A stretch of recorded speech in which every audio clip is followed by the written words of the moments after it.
Hi, welcome to the Berry Nation podcast, where we support the bariatric community with humor, humility, and honesty. I'm April. And I'm Jason.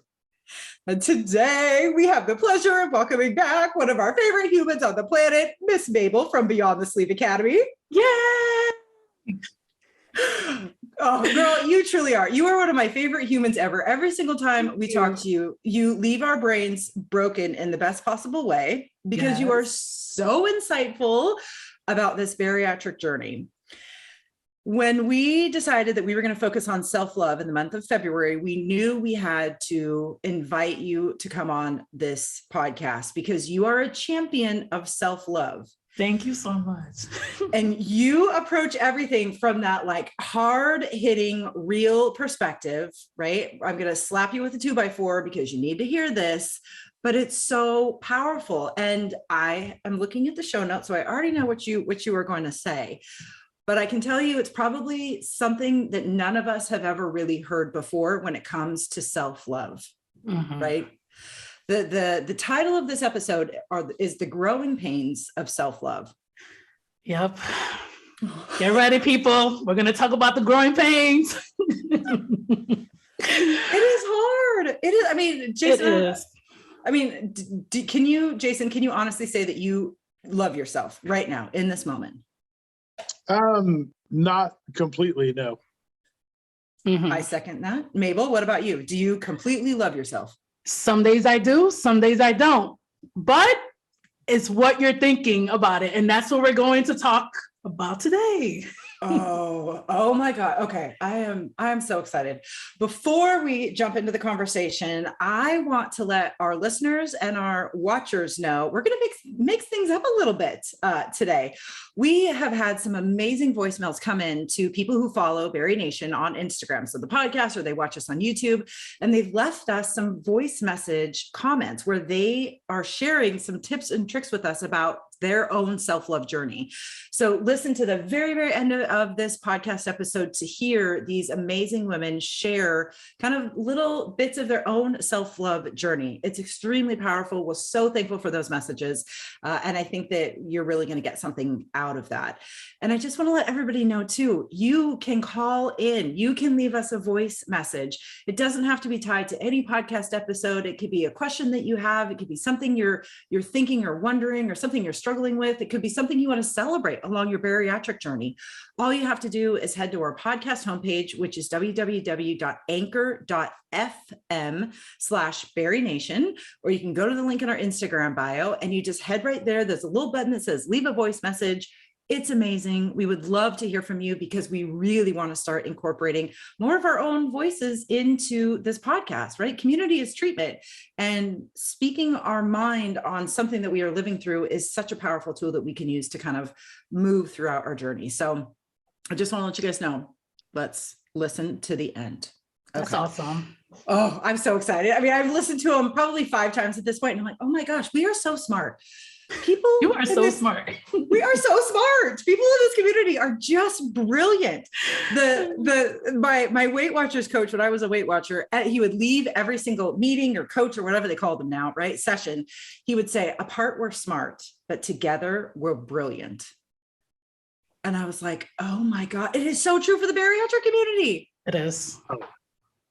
So many perspectives, so many gems. Once we're all together, it's great. Right. It's great. All right, friends. So let's do it. Let's just dive right into this conversation. What do you guys think? Let's do it. Let's do it. All right, Miss Mabel. So the very first question that is coming your way is what or where does self-love come from? Okay. I love to answer this question because once upon a time, I also believed that self-love came from external things out in the world. Like the main thing was once I lost the weight, then I was going to automatically feel self-love for myself because I didn't believe that was available to me right now. But I'm about to change everybody's lives. You ready? Self-love is a feeling. The way we generate feelings is by our thinking. So the way to have self-love is by having loving thoughts about yourself. which means that that is available to you right now. Not when you hit your goal, not tomorrow. It's available to you right now if you want to go have loving thoughts about yourself. Okay. So you're telling me that I could just tell myself that I love myself, and that is practicing self-love. Yes. Like, think about it. Tell yourself right now, I love myself. Say something loving about yourself now. Let's just do the exercise. Can I pass, Jason? Why don't you go ahead and say something? Hey, no cheating. We're gonna go through this. Girl, I'm telling you, April is the pass queen. She's like a quarterback with all the passes she does. She's a hot potato. I will take this one just because I know how icky it makes her feel. Honestly, I could say that I love that I'm still trying, that I still wake up every day and I fight the fight because I'm not ready to give up on my bariatric journey in any way, shape, or form. I may not be exactly where I want to be or where I thought I would be at this point in my journey, but I know that I will get there because I'm determined to continue this fight. All right. So how does that loving thought about yourself feel? Like when you said that, how did that feel in your body? It felt great. I mean, it actually was a warm feeling rushed over just because it was me kind of generalizing and speaking those thoughts into existence. Like I think it sometimes, but it's not until you actually sometimes just speaking it out makes it feel a lot more real, and you can actually hold on to it if you're speaking it into existence. So it just kind of gets you on the path to kind of making that come true. You're not even on the path. You are experiencing self-love. It's just you have to keep doing that again and again and again. Like we say, oh, I'm in the path of self-love, but you just had a self-love moment. It wasn't a path. It's just practicing it over and over again. And I know some people are listening to this and they just want to like start arguing, start fighting, but I'm ready for it. Girl, I was gonna say like, oh, I'm about to come. I'm about to come for you. Okay, but it is so. That is like, okay, you always break my brain. Well, it is, but it isn't, because it's so very simple, and it's what we talk about often in other facets of our life, right? Like, you're not a bad bariatric patient. You are doing the work of bariatric surgery. Like, every time you make a decision or a choice that's aligned to your goals, you are living that life. So you're just applying that exact same thinking, that truthful statement to self-love. Right. And I think the best part about it that you hear Mabel say over and over again is it's practicing self-love. She didn't say you're going to master the skill of self-love. She said you're going to practice it. So continuing to do it on a daily basis is practicing self-love. So it's just a practice. You got to continue to do it to get better at it, to be the best at it. And already, Mabel, in your own definition, when I asked, like, do we love ourselves, right? We don't have to love ourselves fully or completely every single moment of every day. No, we have these peaks and valleys. Well, and I guess it's just like any relationship that you have in your life, right? Like, some days you are more loving or attracted or more angry, or, whatever that emotion is towards people. So I guess it would make sense that you could have the same feelings for yourself. Right. And it's being okay with the negative and positive of loving yourself. Like, some days you're just not going to, but knowing that it's because of your thoughts. It's not because your life sucks or something is wrong with you. It's just you're having thoughts about yourself that's stopping you from experiencing self-love. And that's okay. Like, you have total control of it. And it doesn't mean that you hate yourself. It's that sometimes our brains like to think crappy thoughts about ourselves, trying to protect us for whatever reason. Which makes no sense, because why would your brain want you to think these negative, horrible, well, I guess I just answered my own question. I mean, that's your happy place. That's your safe place. That's the place that allows you to not change, to not move forward. Right? We've done that so long in our own lives that by saying those negative things to ourselves, that's actually more comforting than saying something loving or positive. Right. But it's because it's programmed to think those thoughts. It's not saying like, oh, we should think bad thoughts about ourselves because let's hate ourselves. It's doing it because that's what is always done. So now when you're saying something loving to yourself, your brain is like, wait, this is different. This is not what we say to ourselves every day. What's going on? It doesn't comprehend what we're saying. It's just saying that it's something different. Did I see that correct? Yes. Yeah, no, you did. But the thing about that, what you're saying, it makes exact perfect sense. And April passing on the exercise a minute ago, because she'll be the first one to tear herself down if she thinks anything other than she nailed something perfect. She's quick to tear herself apart. Mm-hmm. She was quick to pass on the exercise of doing something better. We see you, girl. Mm-hmm. But that just shows you even the strongest, most dedicated and people can be this way and have a hard time practicing the self-love, but they'll be quick to practice the negative thoughts. Just because that's how like you said, we're programmed, we're used to it. That's just how we've always been. Right. And that's okay, right? That's part of this journey to change that ratio of talking to yourself in a negative way and talking to yourself in a positive way. It's part of it. Yeah. Is self, because I think personally, I can say some kind things to myself, but to verbalize them publicly is difficult for me. And I don't necessarily know why. I think that I'm bragging, or I'm boastful, or I'm, that's what's going on in my head. But what just popped into my head though is I don't have a hard time saying, I'm really proud of myself for XYZ. Is being proud a form of self-love? It is. And it's a part of self-love that you are okay with expressing, because probably you've done that many times, right? And that could be because you are attributing your self-worth to your accomplishments. That could be a little thing going on, right? Oh, that's not a little thing. Yeah, that's a big thing. Yeah, Jason. Yeah, you're just. All the things. So it's easy for you to be like, oh, I did this accomplishment. I'm so proud of myself. I'm amazing. But then to just be amazing because you just exist, you're just like, what is that? Time out. Because you never practiced that. Yeah, you found the key that fits the lock right there. And that's okay, right? It's time to explore why is it that your existence right now isn't enough for you to just be in love with yourself.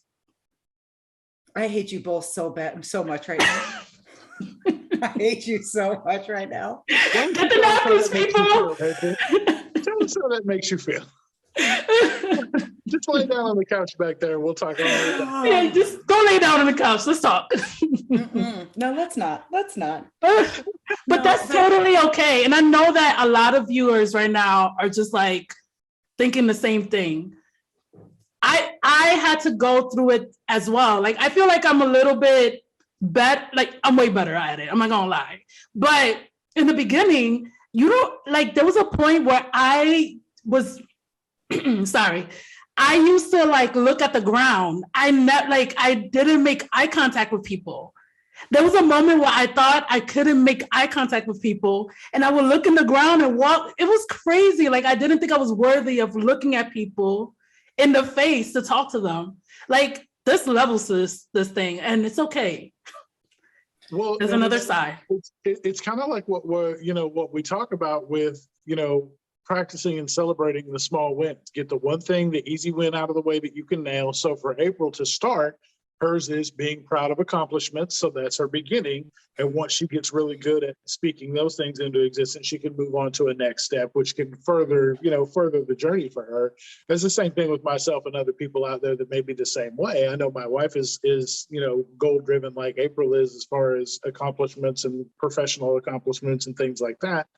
And so, there is a huge fraction of the people, I'm sure, that listen to us that have that same situation going on. And that's, it sounds like that's what you would say, is practice whatever the smallest thing you can, practice self-love with, whatever you're comfortable with doing. Just start there, because at least that's better than the negative thoughts taking over. Right. And that I have to say something real quick. Have you guys been overweight all your life like me? Okay, so no, you haven't been overweight. Okay, I wasn't. I was kind of a chubby kid, but once I started growing tall, I grew out of it. So like when Sarah and I got married in 2001, I was 6'4" and weighed 225 pounds. So, I mean, I wasn't overweight at all. But then the medical problems and stuff happened around 2007 and I started gaining all my weight. And then since about 2007, yeah. Okay. So one thing I wanted to point out is that if, like, for me, I couldn't be proud of myself because I wasn't proud because I could never be happy with being overweight. So the only way I could feel proud of myself is going out there in the world and doing things. And then that will like validate that I was amazing. But it was never like, oh, just because I exist, because I didn't think, I'm like, all this time I'm talking shit to myself, like, oh, you can't lose weight, you can't fit in clothes, you can't do this, you can't do that, you're not beautiful. Like, why are you so weird? Like, why are you overeating? Imagine that. Of course, you don't know how to like talk to yourself. Oh my God, dude, that we are I feel so connected to you. And at the same time, I feel like you personally called me out. But it's so true, right? That Yeah. I always grew up feeling like I never fit in from nobody's fault, but it wasn't anybody's fault. That's just what I felt, right? I was different. I'm a tomboy. I don't like girly girl things. I was tall. I was big. I had breasts at a very young age. Like everything was just weird with me. I didn't fit any mold, and then I got called out in a class in high school. Somebody made fun of me because I was smart. I know that sounds ridiculous, but no, right? Just kids. Right. But there was one more reason that I was like, so I just, for whatever reason, my brain just embraced that. And it was like, well, I'm going to prove all these people wrong and I'm going to achieve. So then that desire on top of, I grew up in a very goal or achievement orientated family, right? We had goals, we set benchmarks, you worked hard to achieve them. And when you got there, there was a celebration and good job. But then the next day it was, so what's next? And you're like, okay, like turn and burn, because there's always something that I have to achieve. Mm-hmm. And I guess it just equated to me that, right, there's just, I can take a moment to be proud, but there's always something now that I have to achieve next. And when I do achieve these big things, it's like, cool, okay. Now, but this isn't right, or this has to get tweaked, or this is version A and now we're on to version B, and or next degree, next this. I mean, I got 4 pieces of degree paper hanging on my wall. Right, because that's not a true validation of self-love, because that changes constantly. Yeah. You're never going to feel complete or done, ever. No, it's that arrival fallacy, which we've talked about often. And I feel like I have done a lot of work to be striving for a feeling, right? Like, what do I want my life to feel like? And I feel like that's good, but I do know that the self-love piece is missing. Mm-hmm. And I am working on it, right? I can step back, and Jason, you have seen me grow in this area, certainly not anywhere close to mission accomplished, but I can say like, hey, I'm really proud of me for doing this, or I'm proud of us for that. Or I can take a picture of myself and I go, oh my God, I look so good today. I'm so happy. Or I recognize myself. I made a good food choice, or I'm not going to beat myself up over eating whatever it is that I chose to eat. So I guess for me, that the self-love and proud, that, I can be proud. And if that's a form of self-love, then okay, you've done tremendous in just the 2 years that I've known you in the growth area of that, because and this community has a lot to do with it, because it's the more we help people, the more we surround ourselves with not only the support that we give, but the support we receive, and from all the amazing conversations we've had over the years with people like Mabel, who have brought these things to our attention. And every time you have one of those mind-blown moments, you have been good enough to store that away.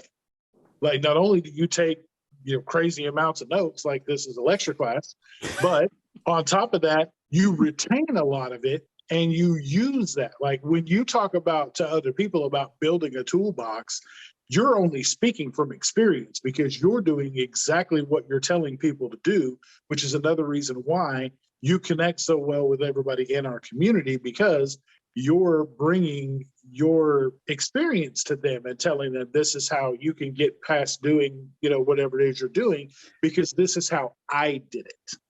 So you really practice more forms of self-love than you know. It just looks a little. He's such a hype man. I love it. Dude.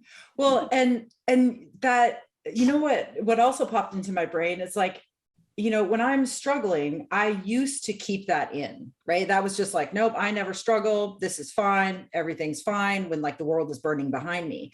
Mm-hmm. And I've really learned throughout my bariatric journey that to say I'm struggling, here's how I'm struggling, and to not feel guilt or to not feel shame about my struggle, that's a form of self-love. Mm-hmm. It's compassion. Right? It's compassion. Okay. So now this is starting to make a little bit more sense in my brain. So self-love is not just these like flowery statements of like, oh, I love you and you look great. It's compassion. It's pride. It's like a whole experience. Like it's a relationship with yourself, living a human life, like, and knowing that you're not perfect. It's just an experience. If that's the only way I could express it.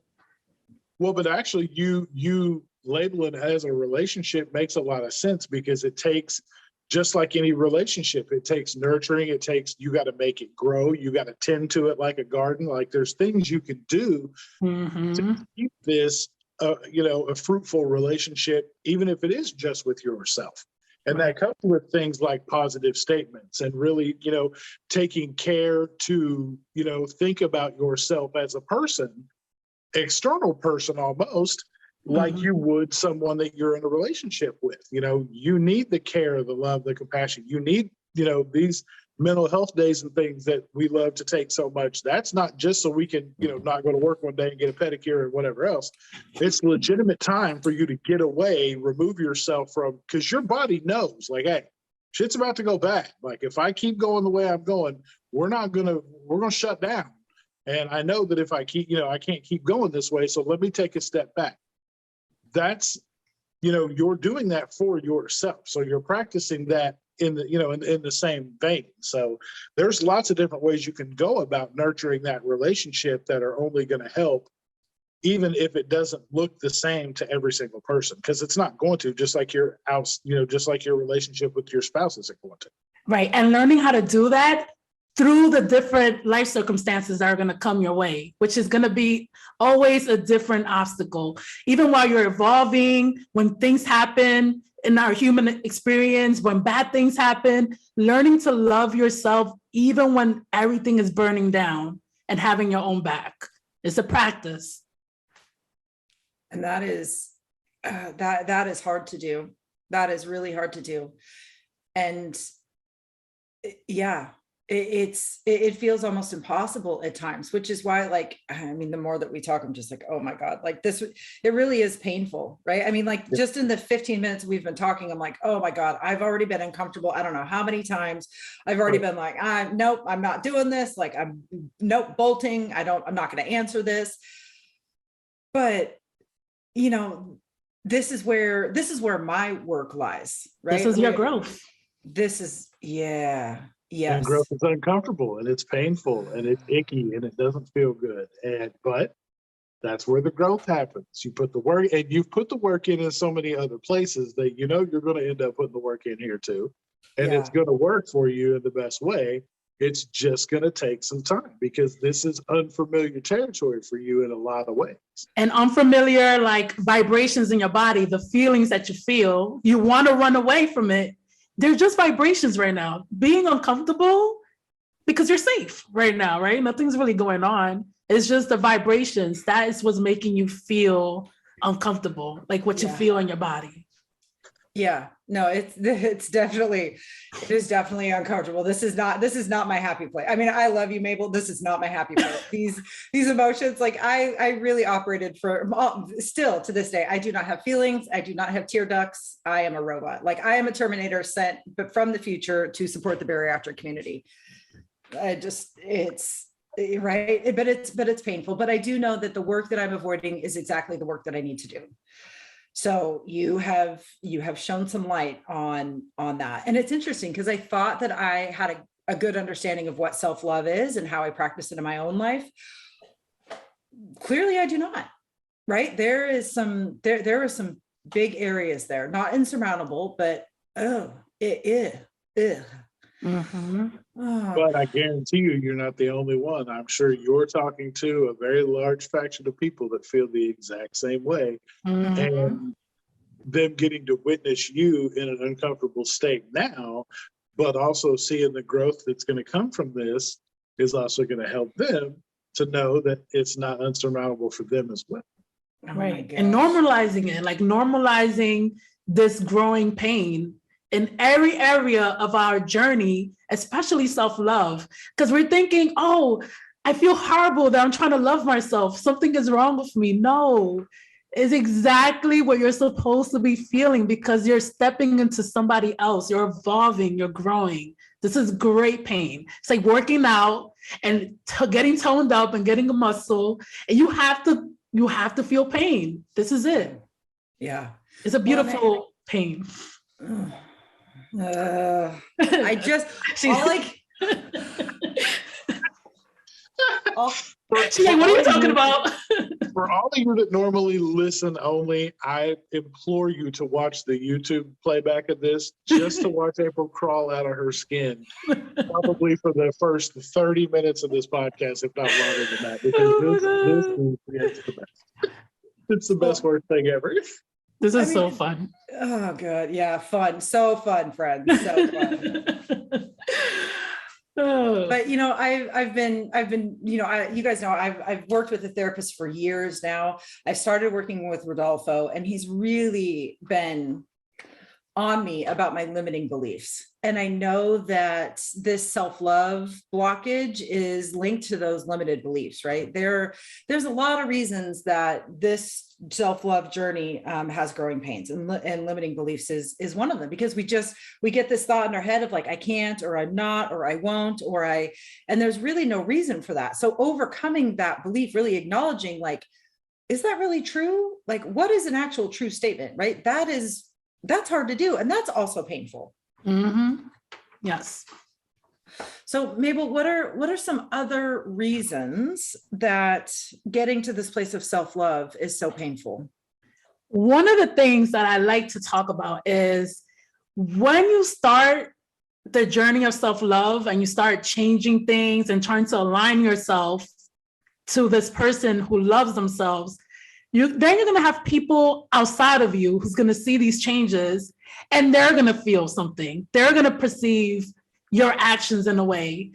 And what I tell my clients, and I tell anybody who comes up to me and like talks about this, is you have to know that people create their own emotions with their own thoughts.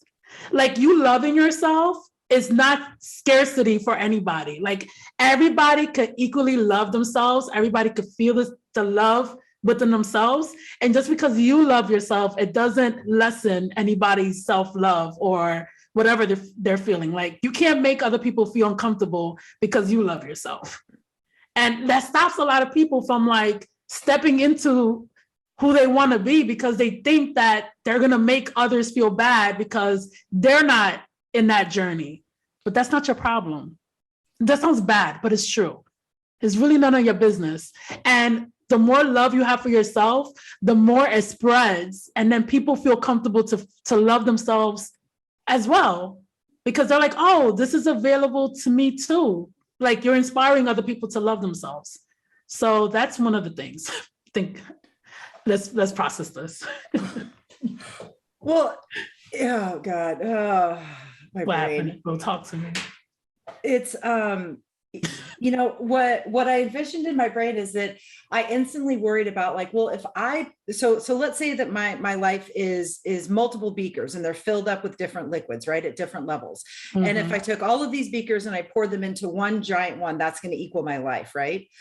Well, if I have these individual beakers and I'm pouring more into my life, I'm pouring out of something that I'm giving to somebody else. So I worry. Time out.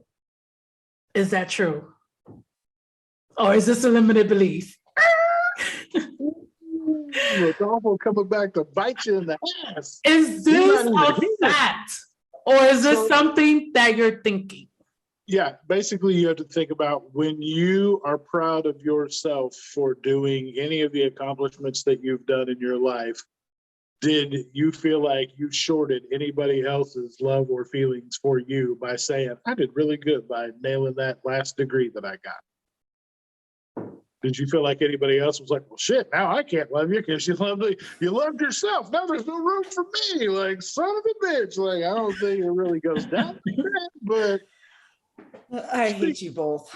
Why would you think that? Like, why would you think, and this is from a place of compassion and love for yourself, like, Yeah. why would you think that if you poured it all to yourself, that, what exactly did you say? I want to use your exact words. Well, I worry that, you know, I view my life energy, right? I view what I have to give to myself and the world as like, you know, beakers, right? And beakers they're filled with this liquid, and this is my life's energy. Well, I only have so much liquid. So if I want to pour more into mine, it's got to come from one of these other areas of my life.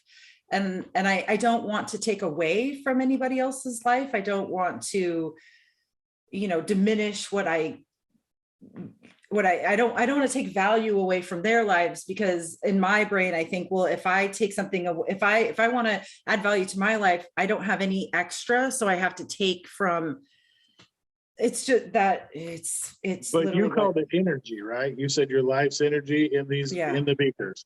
So energy is what? What is energy as a resource? It is what kind of resource? I don't know. Energy is a renewable resource. So when you take your self-love days and you take yourself and you have one of those days where you sit back and you practice self-care, which is another thing we've talked about, you refill your cup. Then you can distribute the love to yourself and others as a renewable resource. What if all the beakers could be equally full? Like, it's like you're making things up with your brain. Like, how much energy does a beaker need? Do you know this? Or are you just like making up things? This is very scientific, Mabel. It's very scientific. I've got this down to the milliliter in all of my beakers. Right. Like, what if all the beakers could just be full? Like, how much energy? It's like you're making yourself tired with the way you're painting the story of the energy. Totally made up by you, which is okay. And it's beautiful for you to see. It's not a fact though. Like, it's a thought that you're having. It's not like a fact. So you're telling me no one else thinks of their life as beakers and liquid? Wow, I'm shocked. Not everybody. No, I won't say nobody. I will not say nobody, because I'm sure there's people out there like, I thought about it like that too. But I bet nobody thought about having all the bitches equally full. I bet they didn't think about that. Right, because my thought is, if I use your beaker example, if my beaker is full, then I'm gonna have so much to give everybody. But if I'm taking my energy and I'm giving it to everybody, then I can only give people just a little bit of my energy because I'm spreading it out too much. But if my beaker is all the way full, superpower, I could just be everything to everybody, if that makes sense. Yes. If your beaker's full, you can top everybody off. And Yeah, you still have stuff left. If your beaker, if you pour everybody else's beaker full, then you got nothing left to give. Like, why does your original energy have to be given to people? Does that make it easy? Like, why can't your beaker be full and then from there you assist people? Because technically that's what we tell people every day, or every time we record this. You can't pour from an empty cup. You got to be all of No. the Yeah. I mean, I guess Do you want everybody's beakers to be full like yours? You think it's unfair? Yeah, I guess I just want things to be equal. You know, it's hard for me to see people suffering. It's hard for me to see like injustices. It's hard for me to see somebody needing help, knowing that, oh, I think I can help that person. Like, Oh my gosh. And I'm getting to the point where I can say now, oh my gosh, I need help. And when I say that, it's like the 9th Cavalry of the United States Army comes in full force to help. Right. So I get that back. But I guess I really worry about like, oh, I don't want to take from anybody to, You're not. I don't want to, yeah. I'm gonna stop you right there. And also, what I was gonna say, wait, I lost my thought. Darn it. Totally lost my thought. It'll come back to me. But yeah, I mean, that's the thing. Like you said, anytime you've come and said that you needed help, you get that help. But you also, like Mabel said, by not only learning to love yourself, but also practicing that and showing other people how it's done, then everybody's beaker can be more full by themselves to begin with. So they need less from other people. So if we can spread that message, then everybody's beakers begin to fill. Everybody needs less. So everybody's expending less and they have more to get. Yes. And now I remember I was going to say, what if you changed the way you looked at it? Like people aren't struggling. People are just going through their life experience, right? So it's all part of everybody's growing pain. Like you're not, just because you're not helping them at that moment doesn't mean that they're suffering. They're really just experiencing the human life, just like you are. And when they're ready to get the help, they're going to go get the help. Like it's not your job to rescue everybody.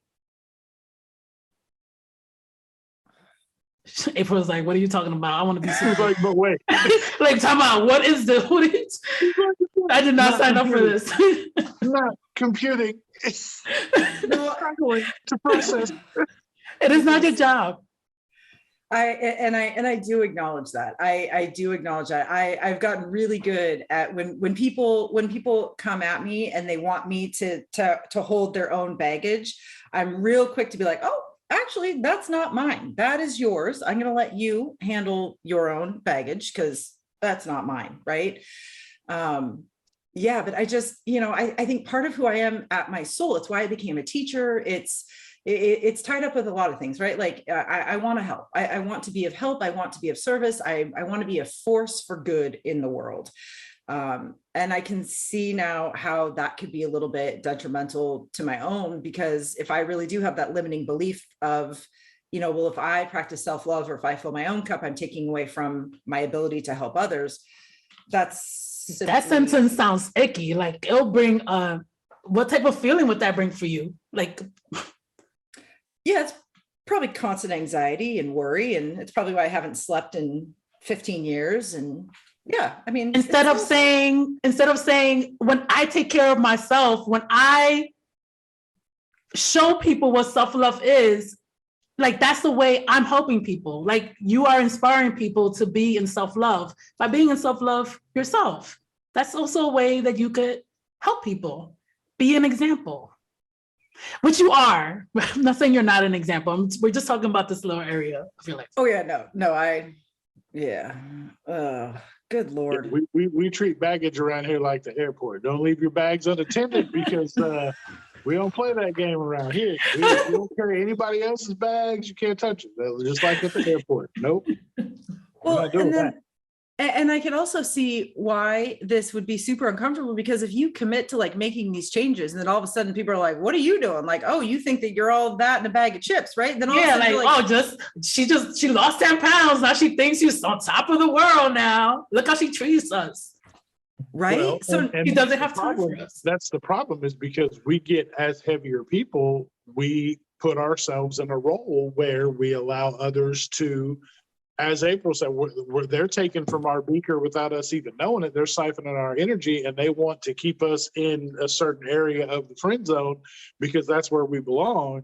But once we start realizing that we know better, and this could be anything, this can be relationships, marriages, friendships, work, any of these relationships that you have, you start realizing, hey, I'm kind of getting the shit end of the stick here and I don't appreciate it. Like I'm worth more than that, because now I'm starting to see myself as a valuable person where I didn't before.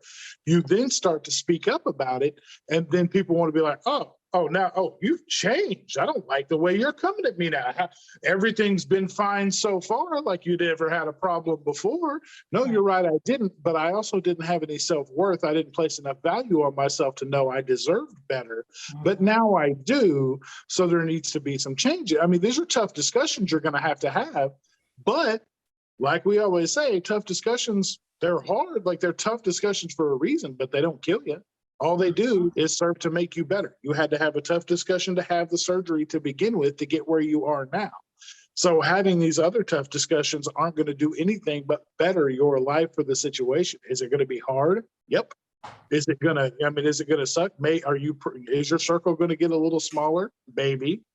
But you got two choices. You can either make it better for yourself and for those people that want to be around you, or you can continue to shrink back into that area, into the back corner where you didn't want to be in the first place, and just continue the way things are. But you're going to be miserable doing it because you're not that same person anymore. Mm-hmm. And you know what? Another thing I want to say is that humans overall, like, we do not like change. So even though your change is beautiful, people don't like change. It makes people feel uncomfortable. And it will also show things about themselves. Like if they see you going to the gym now, they see you eating healthy, they see you making all these changes, that might trigger something in them like, oh, wait, I have goals. Why haven't I achieved it? It's so many reasons. And sometimes it's not malicious. It's just people just do not like change. People don't like to feel uncomfortable. And when people really believe that you are the reason that they feel uncomfortable, they'll try to stop it immediately. Yeah. But when people realize that they're the ones that create their own emotions, then this world will be a better place. But people are not going to know that. So you're going to have to deal with the drama. Well, I mean, it's, we have to get to that point, just like what, as you said, like, I'm not responsible for your reaction to my change. Like, if you can't deal with what I'm going through, then that's on you. That isn't on me. And that's just a reflection of, like you said, how uncomfortable our personal change can make others, because now all of a sudden we're the outsider, right? Like, well, we broke the group norms or the group protocol somehow by making a decision to do something differently. And then, like you said, people are like, oh, well, if she did something or he did something, then I guess I could do something too, but I don't want to do anything. I can, or I don't, or again, those limiting beliefs, right, come up into their own lives. But if we constantly focus on what other people think of us, then we ourselves will never change, right? Because we're trying to live up to their expectations of us. We're trying to live right up to what they believe we should be. So we're going to remain stuck. And if we want to move forward, we have to let go of those beliefs. And we just have to do us, right? I don't know how many times I've said this in the past couple of months. It seems like often, but I'm always just like, okay, well, even to myself, I got to put my blinders on. I have to not worry about what other people are doing, what other people are saying. I just need to focus on what I know I need to do and move forward towards that goal. Because this is just noise that's right. If I'm constantly looking here and there, I'm not actually looking at the road ahead of me. I'm not walking on the road, right? Or I'm looking this way and I'm gonna fall off the road, all of these different places.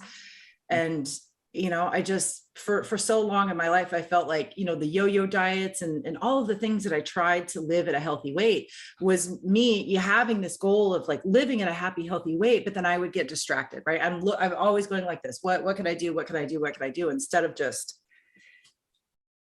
doing that. One of my favorite quotes is other people's perception and opinion of me are none of my business. And it's not even true, their perception. It's not even the truth. No. Oh my gosh. Everybody has a different perception of you. Like, I have a different perception of you. Jason we all have a different one. There isn't a truth. That sounds so weird, but it's the truth. Like, there isn't one. And the only one that really matters is yours. And if I'm talking truths to myself that are limiting or are not supportive or are not loving, then I'm not doing myself a service at all. No, it's like I always say, whether you tell yourself you can or you can't, you're right. Yeah.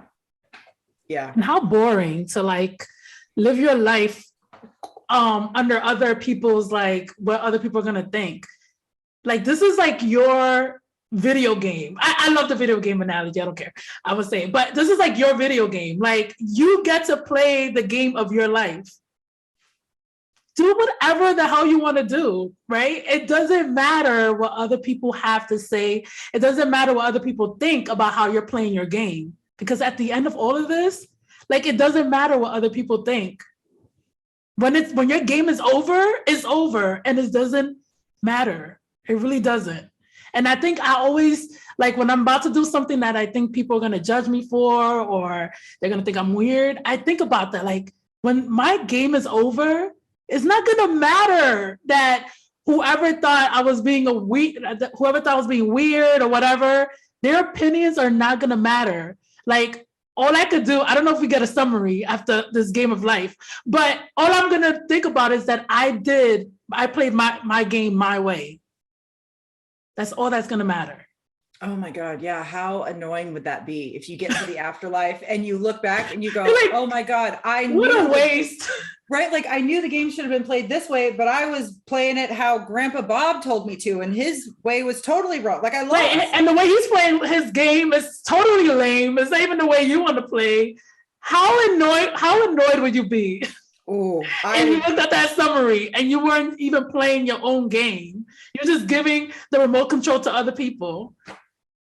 Yeah, it's too much power to give away to let other people control. Yeah, to give the controller to somebody else. Like, I can't do it. How lame. Like that's what really gears me up. And that's why I do whatever I want to do all the time. Because I'm like, I'm playing my video game the way I want to. Well, and that it's why we love and adore you so much. It's why we constantly look to you for advice and guidance. And apparently now it's why I have to hire you as my personal guru to help set me straight on your video game. Clearly, I got to figure out how I'm playing this, because it ain't working. It ain't working. Oh my God. Well, and you know, and I am very happy with the progress that I've made. I am not the same person that I was before bariatric surgery. I can appreciate and I can love some things about myself that I couldn't before. But yeah, it's been painful. It has not been pleasant, and it continues to be painful, which sometimes angers me, because I think, like, okay, I'm 2.5 years post-op. Why have I not figured this out yet? Like, what in the deal? Why am I continuing to run up against this and other limiting beliefs? But I just have to tell myself that, you know, I'm still learning how to live this life as a bariatric patient.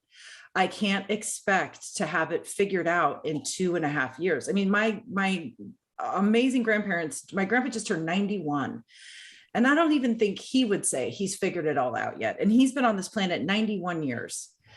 So if I use that as a timeline, it's like, I don't have to have this figured out right now. I don't have to have it all figured out right now. I have to just keep trying. I have to keep having these conversations. I have to be open to hearing what people say when I don't want to hear it. And be present. Yeah. Because it's like I hear you saying, like, when you get there, but you're here now, like, be present in how self-love is happening now. Because, like, I feel like a lot of the times we're always rushing to where we think we should be, which we don't even know where we should be, honestly. Like, do you even know what it will be like for you to, like, where are you going? Do you know? Or are you just saying that you want to have self-love? Oh, yeah. Right? Instead of like self-love today, self-love tomorrow, self-love Sunday, and just everyday self-love and experiencing self-love every day, instead of like, I'm gonna get there one day. No, it's happening now. Like, it's happening now. But Mabel, I got goals, man. I got goals. I got things to do. I got things to accomplish. I got things to build. We know, girl. We know. And your new goal for tonight before you go to bed is you have to tell yourself 3 things about yourself that you love. Yes. And that brings that excellent point. Like, the reason why it's painful is because your brain has so much evidence of why you shouldn't love yourself. Because you gave your brain a lot of evidence. I bet if I'm like, hey, April, can you tell me all the reasons you hate yourself? You'll have a field day. We'll be here like for a whole hour, right? But then I'm like, April, why do you love yourself? You're like, right? And that's why you have to like intentionally look for evidence in the world of why loving yourself is amazing, why you should love yourself. Like you have to like constantly redirect your brain there, because your brain is going to automatically go to that other list because that's what it's used to. Not because it hates you. It's just, it's a computer program. It doesn't know it doesn't know the difference between right or wrong or what's going to serve you or not. It just knows that that's what you do every day. That's what it wants to do. What are you doing loving yourself now? This is not what we normally do. This is not part of the regular programming. That's all. It's nothing personal. And I think when we think that our brain is doing something personally to hurt us, we really think that something is wrong with us. Like we're attacking ourselves. It's not that. It's just the way our brain works. It wants us to survive, so it stays constant. And when you try to go out of your comfort zone, it's a no-no. And that's the discomfort. It's just brain science. Well, and literally when you were saying that, when I try to do these types of exercises, it literally feels like there's like some code broken somewhere. I mean, it feels like a Trojan horse is trying to get in, and every fiber of my being is like, oh, hell no. Like, nope, not today, Satan, even though it's like self-love, self-care, you know. It's a lot of work. Your brain has to stop to think. And it doesn't have time for that. It has to keep you alive, has to do all these things. And now you want it to think about self-love, the nerve. April gets that 404 page read area. The website won't load. She's like, oh shit, I put the wrong slash in. It's not working. Oh man. Well, and you know, when you were talking about like, you know, just take that time. I mean, it forces you to be in the present. And I do not live in the present. It's a practice. It is a practice. Yeah. And I think for myself and a lot of people, it's very hard to do, but I'm really starting to see the evidence of how that is detrimental. And I'm not saying that thinking and working and being in the present is bad, because I don't think it is. It's my drive. It's, you know, I know where I want to go. So it's not a bad thing. So a moment of self-love, right? Okay. I acknowledge that's not a bad thing. Thank you. Yes. Golf clap for myself. Woo. But I'm starting to see how that is a little bit detrimental, and that I can dial back some of the future to be more in the present. And I can see the benefits of that. It's like what you were talking about earlier, Mabel, right? Like our brains aren't going to allow us to do things if we don't have the evidence. And I'm very quickly starting to gather that evidence that is proving to me that is not healthy. That is not the way to go. That's not going to 100% serve you. That's going to help you, but it's not going to be, that's not the magic formula. Mm-hmm. Yep. Oh my God. Step one, awareness. It's happening. So see, there's one thing down. Now you just have to do two more before you go to bed. Oh God, you guys are killing me slowly, softly. This is amazing work, April. Yeah, sure. Oh, it is. And I say this often, and I really do mean it. I'm so thankful to have the space and the community to do this work in both privately and publicly, because the only way that I learn is by talking with other people and seeing other people, right? I'm a very visual person. I got to see that first. So, you know, I am showing myself some self-love, that by me being a little bit vulnerable and maybe sharing a little bit more than what I normally do, I am maybe helping others fill their own cup without taking from mine. Right. Breathe in, girl. Feel the vibrations in your body. There you go. There's two. I just need one more.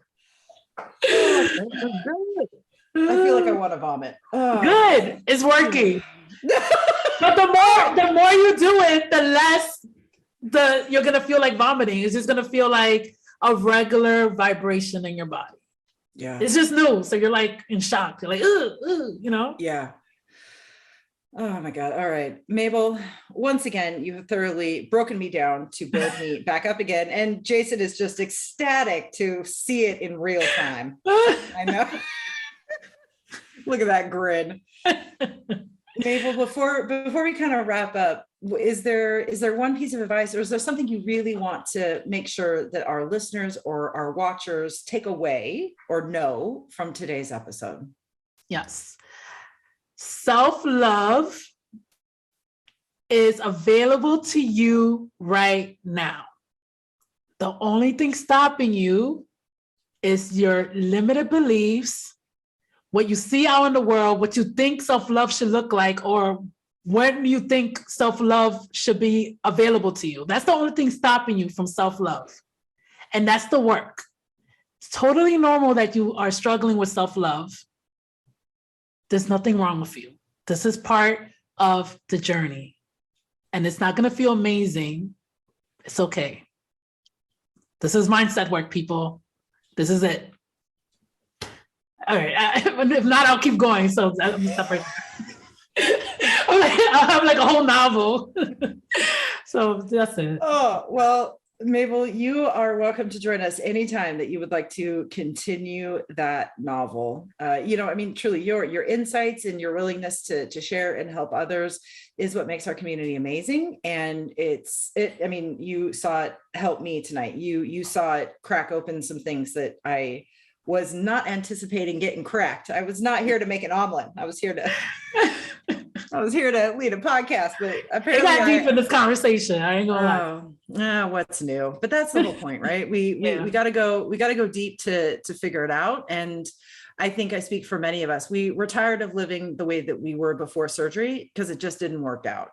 So the only way to live a different life is to do things differently. And I am discovering that means every flippin' thing we have to do differently.